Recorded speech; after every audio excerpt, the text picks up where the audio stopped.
1 Samuel, chapitre 3, l'appel de Samuel. Le jeune Samuel était au service de l'Éternel devant Élie. La parole de l'Éternel était rare en ce temps-là, les visions n'étaient pas fréquentes. En ce même temps, Élie, qui commençait à avoir les yeux troubles et ne pouvait plus voir, était couché à sa place, la lampe de Dieu n'était pas encore éteinte, et Samuel était couché dans le temple de l'Éternel, où était l'arche de Dieu. Alors l'Éternel appela Samuel. Il répondit, « Me voici. » Et il courut vers Élie, et dit, « Me voici, car tu m'as appelé. » Élie répondit, « Je n'ai point appelé, retourne te coucher. » Et il alla se coucher. L'Éternel appela de nouveau Samuel. Et Samuel se leva, alla vers Élie, et dit, « Me voici, car tu m'as appelé. » Élie répondit, « Je n'ai point appelé, mon fils, retourne te coucher. » Samuel ne connaissait pas encore l'Éternel, et la parole de l'Éternel ne lui avait pas encore été révélée. L'Éternel appela de nouveau Samuel, pour la 3e fois.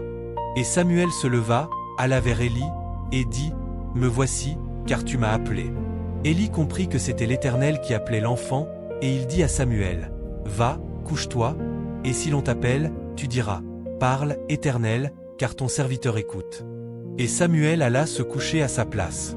L'Éternel vint et se présenta, et il appela comme les autres fois, « Samuel, Samuel. » Et Samuel répondit, « Parle, car ton serviteur écoute. » Alors l'Éternel dit à Samuel, « Voici, je vais faire en Israël une chose qui étourdira les oreilles de quiconque l'entendra. En ce jour j'accomplirai sur Élie tout ce que j'ai prononcé contre sa maison. Je commencerai et j'achèverai. Je lui ai déclaré que je veux punir sa maison à perpétuité, à cause du crime dont il a connaissance, et par lequel ses fils se sont rendus méprisables, sans qu'il les ait réprimés. C'est pourquoi je jure à la maison d'Élie que jamais le crime de la maison d'Élie ne sera expié, ni par des sacrifices ni par des offrandes. » Samuel resta couché jusqu'au matin, puis il ouvrit les portes de la maison de l'Éternel. Samuel craignait de raconter la vision à Élie. Mais Élie appela Samuel, et dit, « Samuel, mon fils. » Il répondit, « Me voici. » Et Élie dit, « Quelle est la parole que t'a adressée l'Éternel? Ne me cache rien. Que Dieu te traite dans toute sa rigueur, si tu me caches quelque chose de tout ce qu'il t'a dit. » Samuel lui raconta tout, sans lui rien cacher. Et Élie dit, « C'est l'Éternel, qu'il fasse ce qui lui semblera bon. » Samuel grandissait.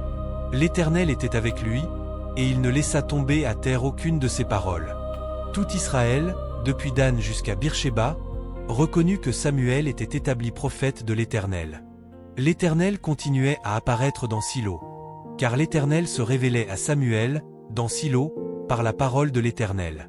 En résumé, dans une époque où les révélations divines se font rares, le jeune Samuel entend l'Éternel l'appeler durant la nuit, et guidé par Élie, répond enfin, « Parle, car ton serviteur écoute. » Dieu lui révèle alors le jugement imminent sur la maison d'Élie. Méditons, l'appel de Samuel enseigne que Dieu peut parler même dans les temps les plus obscurs, à travers une voix douce que le cœur doit apprendre à reconnaître.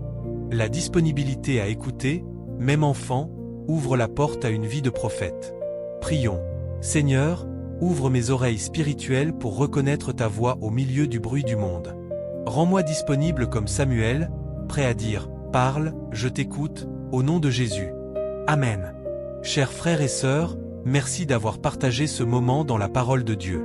Si cette méditation a apporté la paix dans ton cœur, tu peux soutenir cette mission en s'abonnant à Parole de Dieu au quotidien, afin de continuer ce voyage biblique avec nous chaque jour.